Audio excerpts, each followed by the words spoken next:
Contrôle d'approche Zurich-Kloten. Ici, les contrôleurs du trafic aérien surveillent et dirigent à l'aide de leur écran radar les avions qui se trouvent à proximité de l'aéroport.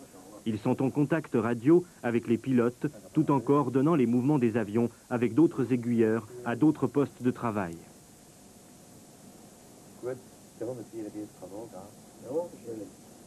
Ici, le soir du 14 novembre 1990, il y a deux postes de travail qui fonctionnent après 20 heures, conformément à la procédure. L'un est prévu pour les appareils qui décollent et l'autre pour ceux qui arrivent. Depuis un quart d'heure environ, l'aiguilleur assigné aux approches, en d'autres termes à l'arrival, a beaucoup à faire. Il s'agit pour lui d'assumer le trafic habituel qui est toujours relativement complexe à ce moment de la journée. Environ 5 minutes avant l'accident, le Finnair 863, l'Alitalia 404, le Business Jet Rabbit 932, le Lufthansa 1834 et l'avion école Horizon 812 se trouvent dans le secteur de responsabilité du contrôleur. Tout l'art de l'aiguilleur consiste à amener les appareils dans l'ordre cité précédemment, en prolongement de l'axe de piste et à des intervalles les plus brefs possibles. Pour ce faire, les avions sont transférés dans le système d'atterrissage aux instruments. De plus, le contrôleur leur assigne les hauteurs de vol, les directions de trajectoire et les vitesses correspondantes. Alitalia 404, descend to 4000 feet, turn right heading 110, clear dial at approach runway 14, QNH 1019. 1019, 4000 feet, right turn 120 to intercept runway 14. Maintain 210, 404. 210, maintain. Rabbit 932 desired, required speed 220. Rabbit 932, speed 220. Lufthansa 1834, reduced to 220. Speed 220, 1834. Ici, le rôle du contrôleur du trafic aérien est essentiellement de canaliser les appareils prêts à atterrir. En d'autres termes, il faut qu'il y ait le plus d'avions possible qui se posent, dans le laps de temps le plus bref possible, sans volte d'attente. C'est la conséquence d'un trafic aérien qui devient de plus en plus dense. Quand on guide simultanément 3 avions de ligne, un avion léger et un avion à hélice lent, il y a intérêt à maintenir les différentes distances minimales prescrites entre les appareils. Le soutien de l'informatique entre ici en jeu.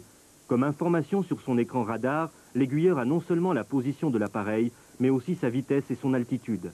Le chiffre 0,51 sous ASA 404 donne l'altitude de l'avion, soit 5100 pieds, et à côté, le chiffre 24 indique la vitesse, soit 240 nœuds. Alitalia 404, reduced to 180. Reducing now 180, 404.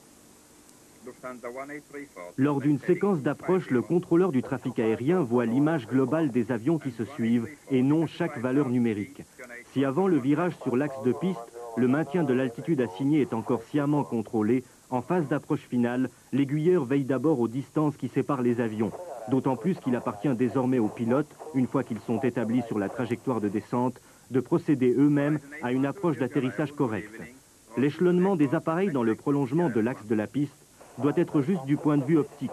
Devant un tel foisonnement d'informations, il est possible de ne pas remarquer l'absence de certains chiffres si l'on n'y prête pas spécialement attention.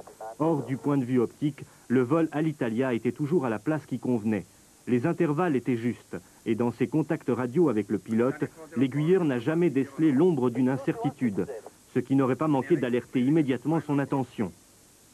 L'aiguilleur du trafic aérien a toujours l'image radar globale devant lui. Nous, par contre, nous pouvons rétrospectivement et en toute connaissance de cause, centrer notre attention sur les données d'Alitalia grâce à la caméra.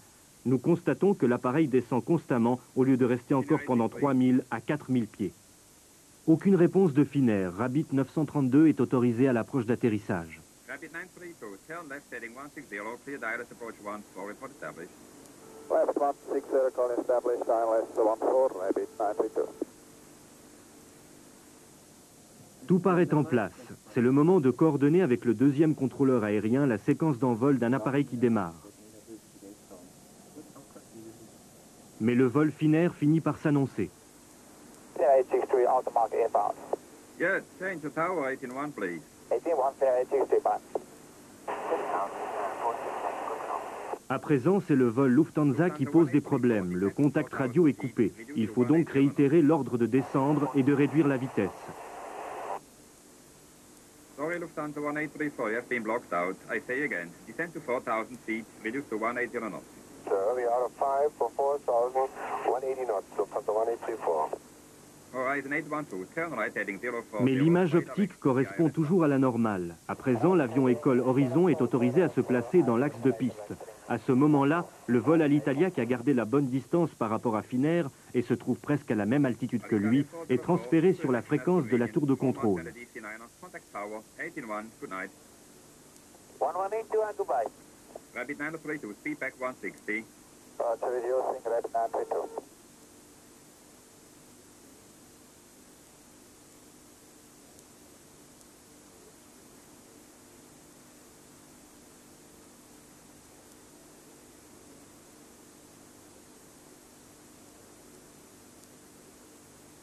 Soudain, à la surprise générale, le signal radar du vol Alitalia a disparu. Effarés, les contrôleurs essayent de découvrir ce qui s'est passé. On appelle plusieurs fois le vol Alitalia 404, mais sans succès. Alitalia 404.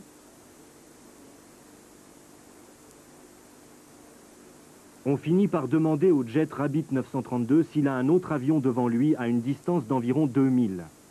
Rabbit 932, do you have an aircraft in sight about 2 miles ahead of you? Stand by. La réponse déclenche l'alerte générale. There is a fire on ground, but there's no traffic in sight.